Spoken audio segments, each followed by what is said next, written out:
we fight for that itch. Rarely do I see any American Italians eating in here. But I'm funny how? I mean, funny like I'm a clown, I amuse you. Villkoret är att jag får leva. Yes! Yes! Yes! Welcome to Real Genius. I am Chris Wagner, culture critic of the Dallas Morning News. I'm Robert Wolonsky, digital managing editor for the Dallas Morning News. Philip Wuntch, longtime movie critic of the Dallas Morning News, passed away earlier this week at the age of 70. He was actually the first full-time movie critic here at the Dallas Morning News, and Robert and I thought we would share some reminiscence and talk about why he was important, why the Wuntch was the Wuntch. Well, you know, it's funny, obviously when we've done one other one of these when Roger Ebert died. Certainly Roger left a lasting impact on us and on film criticism, but certainly Philip, you know, he was your predecessor. I cannot think of the Dallas Morning News and film criticism without thinking of Philip for a number of reasons. When I was reviewing film for The Observer, Philip was there. He's been a big part of my family's life for a long time. He and my father were actually fraternity brothers at SMU. My dad actually took news of Philip's death pretty hard. Dad had seen him recently, and Philip had been in and out of the hospital. But the thing I always liked about Philip, there were two things I always loved about Philip. The effervescence of his writing. There was something very joyful. I remember being told many years ago when I was actually filling in for Ebert that I was not joyful about movies. You? I can't believe that. I know, it's weird, isn't it? But I kept thinking, it's funny, I thought about Philip when I was told to be more buoyant. And I thought about the fact that my writing, Philip loved things that he wrote about. He loved movies. He loved Dearly. movies more than I think just about anybody who wrote about movies, with the exception perhaps of Pauline Kael, Roger Ebert, and maybe Andrew Sarris. Yeah, I mean, if you were going to have a conversation with Philip, and I had many conversations with Philip, had dinner with him many times, you were going to talk about movies. That was pretty much, I mean, that was his wheelhouse. He was one of the last great single-purpose movie reviewers. That's what he did. He reviewed movies, and he did it with gusto. He did it with passion.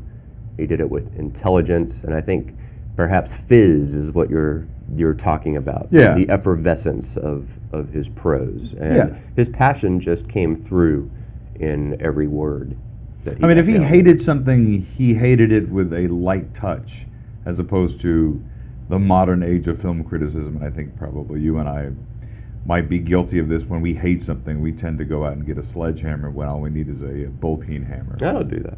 I do. I know. I'm wildly guilty of it because it's fun to bash something across the head. Philip understood the time, the effort, the passion it took to make a project, even if it wasn't successful. And I think that's one thing that made him great. He understood and appreciated the artistry of making films, even if they were bad films, perhaps more than those of us who are a bit more cynical. He had a wickedly macabre sense of humor. Yes. He would come into the office usually around 4 or 5 p.m.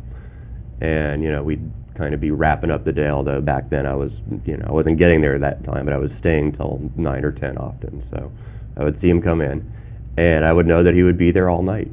He was a creature. Philip was a creature of the night. Yes. He sat in dark rooms watching movies, and then he came to the Dallas Morning News office and sat in that office until the wee small hours of the morning.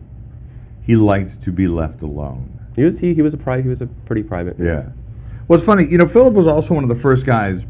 He was the first full-time film critic here for 37 years.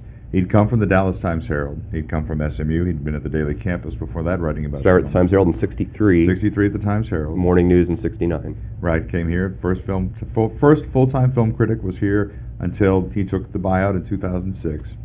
Stopped writing about stuff for a while, but certainly found refuge in Facebook in recent years. He went to go see more things. It was weird when you no longer saw him at screenings. It felt like somebody was missing in the theater, and when I would see him every now and then, I would be, oh, that's just so nice to see Philip. He really loved just going to the movies. He did. To love them after he took the buyout. What's funny, it reminds me of the other night I went to go see Joe Jackson, just to see Joe Jackson, not to review it. And I forgot about the pleasure of going to see something without having to write about it or think about it, other than to experience and enjoy it. And I always got the sense that that's what Philip would have done regardless of whether or not he was paid to do it. And clearly that was the point and purpose of his existence, was to see and enjoy and appreciate and understand and to share that appreciation with others when it came to film. He is missed. He will be missed. Let me just say this one thing. Philip was also the first guy that I remember championing local filmmakers. That certainly has become, in the age of the blogs, really the thing to do, to go out and find the obscure local filmmaker or musician and champion them. Musicians were championed very early on, local musicians, but local filmmakers, because maybe they didn't exist or didn't seek or understand the publicity machine. But I remember when Wes Anderson and Owen Wilson premiered the Bottle Rocket short at the Inwood Theater for the USA Film Festival. I remember Luke and Wes coming into the bar, the Inwood Lounge, with the canister of film, and they were just so proud and so happy. And Philip buying everybody rounds of drinks to celebrate the accomplishment that they had just done. And he really championed them and really told them what a wonderful film they had made, and I believe he wrote some wonderful things about it very early on. He really loved those guys and what they had done. And I remember his wife, Mimi, getting up on the table and dancing and cheering them that night and celebrating that moment. And to have been able to have celebrated that particular moment in local film history with Philip and Mimi at that theater, that wonderful old theater, was really special. You've made it about you. No, I've made it about watching somebody enjoy that moment. I mean, I was a kid. I knew these guys from school, but I didn't have the forum to do what Philip did. I was kidding. And did for them. And it was really exciting. That is a very vivid memory I have sharing with him. And he was just, it goes without saying, one of the sweetest guys. I mean, I was very envious that you got to actually work with him and talk to him about film. You know, I saw him at screenings, and he was always happy to see my dad, but you got to really work with him and had big shoes to fill when you got here. We had some late nights at New Big Wong on Lower Greenville. That was one of his dinner spots. Did he take you under his wing? Did he see you as competition? It's a little bit of both. Yeah.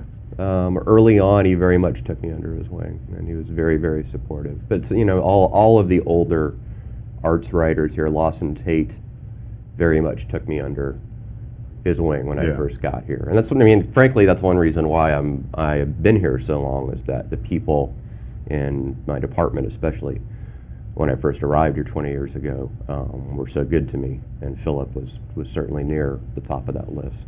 I mean, this video will appear with Michael Granberry's wonderful obituary that's on the web now. So, there were, I think about that period in the morning news. I was watching from a distance, either at the Times Herald or at the Observer or even further back. And I kept thinking that the morning news had a great cast of writers who really cared about writing and cared about what they were writing about. We had the 27 Yankees in the arts department for a while. Yeah, and I think Philip's contribution to Dallas, to film, to the arts cannot be underestimated, which is why I begged you to do this as opposed to our regular thing where we'd be talking about movies. Michael Fassbender as Steve Jobs in a movie directed by Danny Boyle, which is very good, by the way. Steve Jobs opens this week. Philip would have loved it. I think Philip would have liked it. Not sure if he would have loved it. Well, he will be profoundly missed, and thank you for doing this, indulging me as we talk about somebody who I could not have appreciated him more for a number of reasons, and I know that you feel the same way. I do indeed. Excellent. We'll see you next week when we talk about a film, but thanks for joining us for this week's Real Genius.